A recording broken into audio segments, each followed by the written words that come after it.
Hey guys, welcome to another movie review. Today I'm talking about the latest Black Panther film, Black Panther Wakanda Forever. This is the latest movie in the Marvel Cinematic Universe. Marvel is known for doing their films in phases. This is supposedly the last Phase 4 film before we enter Phase 5 of the Marvel Universe. I believe Ant-Man 3 is going to start that at some point in 2023. But in this new movie, you guys, Black Panther Wakanda Forever, we kind of pick up after the events of both the first Black Panther film and after the events of both Avengers Infinity War and Avengers Endgame. We kind of see where Wakanda is at this point. That's the nation that Black Panther lives in. And due to the real life events of Chadwick Boseman passing away, this film had a really bad hand to deal with.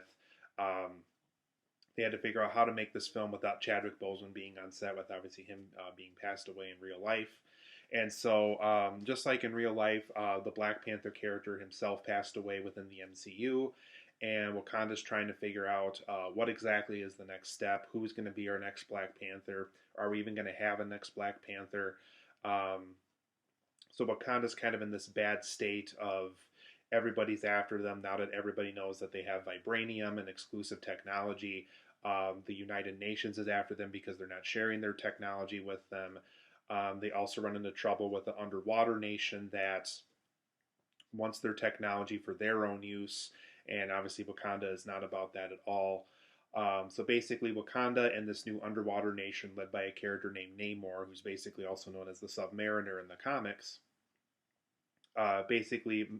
Namor and his nation go to war with Wakanda because of this. And one thing that Wakanda has to still figure out is who exactly is going to be the next Black Panther. How are they going to move forward? How are they going to win fights and wars at this point if they don't decide to go with another Black Panther? So these are questions that Wakanda has to ask, questions that Shuri and other surviving characters of the Black Panther cast from the first film have to ask each other. And this is something that they also have to figure out how they're going to win this war with this underwater nation over the course of this movie. But overall, guys, I enjoyed this new Black Panther movie. I didn't quite love it as much as the first film. Obviously, this film had tons of problems working against it. It had, the passing of Chadwick Boseman. It had a pandemic to deal with. They had to rewrite the script because of Chadwick Boseman's passing. They wrote it at the time where he was still alive to be in Black Panther 2. There's just so many things that this film had working against it, and I think they really made a great film based on everything that they had to deal with. I thought this was overall a great film in general, but this film, unlike the other MCU films as of recent, this film had tons of things working against it, and so I think based on the hand that they were dealt with, I think they made a great film. So let's go over some positives and negatives as far as what I liked about the film, what I didn't like about the film, and why ultimately I think the first Black Panther film is the better Marvel film overall. But for my positives of this movie, like I said, one of the biggest positives I can give this movie is they handled Chadwick Boseman's death really, really well. Basically, their options were either to recast the T'Challa character that he played, or to continue forward without him. How Wakanda grieved from his passing and how they decided to move forward. And I do like that they went that route. I think recasting Chadwick Boseman would have been really challenging. Though there's a lot of really talented actors out in the world, I also don't think there's an actor that would want to basically put their career on the line just to live up to the performance of what Chadwick Boseman started with the character. I think there's just a lot of challenges they would have faced if they decided to recast him. So I think it was best that they moved forward without him and focused on the Wakanda nation in general. But I think they handled Chadwick Boseman's death really well here. Moved forward with the best script that they possibly could find, and I think they handled it very, very well. And they also, I thought they honored Chadwick Boseman's death and his acting legacy very, very respectfully here too. Latita Wright, Lupita Nyong'o, and Angela Bassett all give great performances in this movie. I think Angela Bassett herself might even get nominated for Best Actress at the Academy Awards. There's just a lot of speeches and a lot of lines she delivers in a very powerful way. With her being the mother of T'Challa, there's a lot of commanding parts of her performances that are really necessary here. I think they did that very beautifully. Um, Everybody really gave a great performance here, even with with the Black Panther character not in the movie.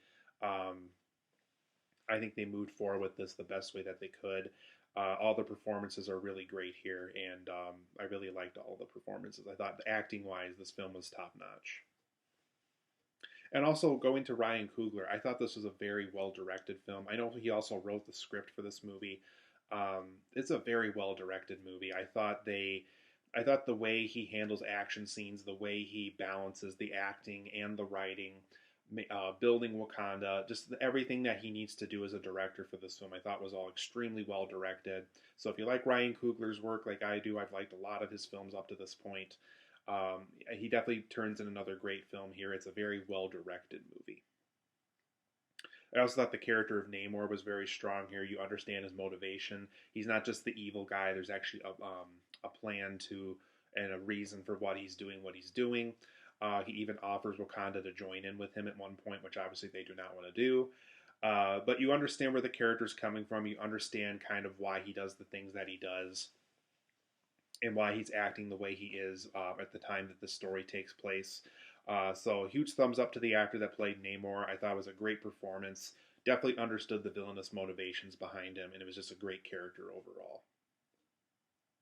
And overall, this is for the most part a contained story. There's something about that I'm going to cover in my negatives here in a minute, but for the most part, this is a contained story. It's contained within the confines of its film.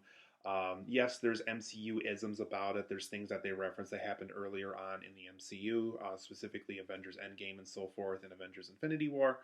But for the most part, this feels like a contained story. There's a beginning, a middle, and end. It's not too worried about setting up for the next movie if they decide to make a third Black Panther film. I do like this as a contained story that doesn't feel too much like they're setting up for sequels and setting up for stuff like that. It's a contained story within the confines of its own movie.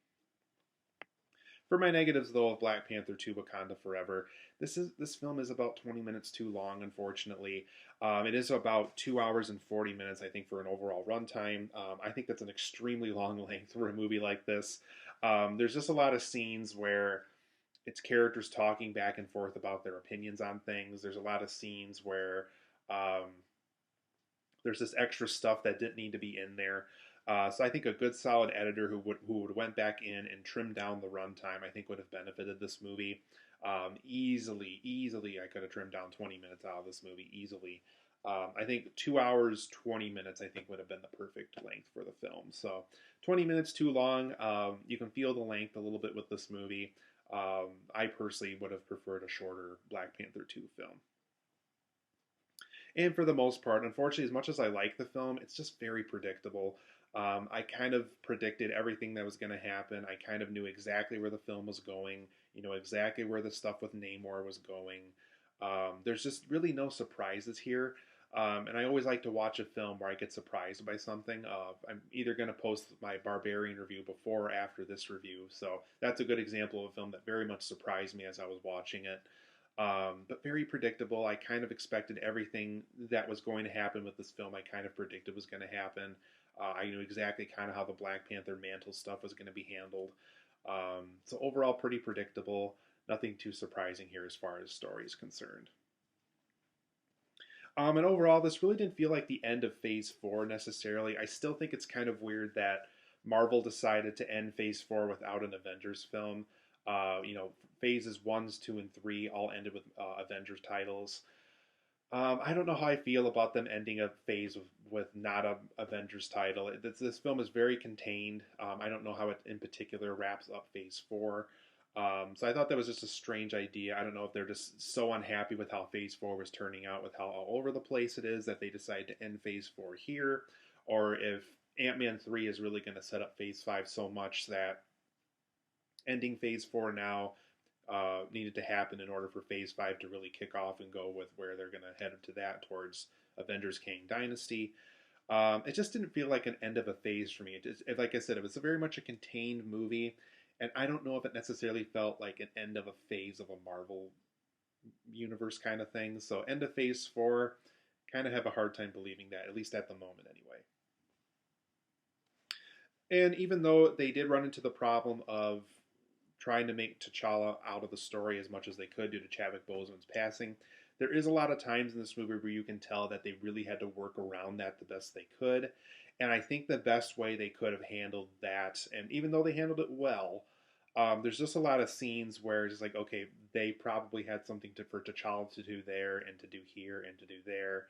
And there's just a lot of scenes where you really have to feel invested in the side characters of the first film in order for this film to work. And there's just a lot of scenes where you can tell exactly probably what T'Challa was going to be up to in that moment in the time and stuff like that. So even though they handled it well, there is a lot of moments here where you can tell they had to kind of clip T'Challa out of the scene in order for the movie to work. So that's just a really major glaring thing about the film that I still kind of had a hard time getting around with. And I overall thought they could have spent more time in Wakanda because the first film did such a great job of exploring that environment.